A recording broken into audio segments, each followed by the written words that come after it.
அல்லாஹ் எதை விதித்தானோ அவனுக்கென்று எது முடிவு செய்யப்பட்டிருக்கிறதோ அதுதான் வாழ்வில் நடக்கும்.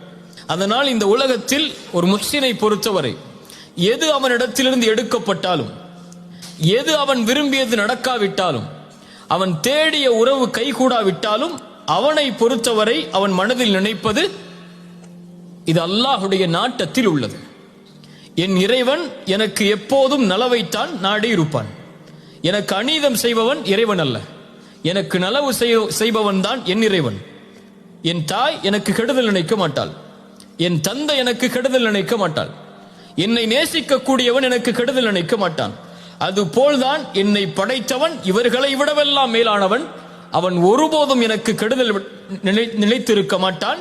அவன் நாடியது நடந்திருக்கிறது, நடப்பது எனக்கு நல்லது, நான் அதை விரும்பாவிட்டாலும் என்பதைத்தான் ஒரு முஃமின் தன்னுடைய வாழ்க்கையின் அடிப்படையாக கொண்டிருப்பான்.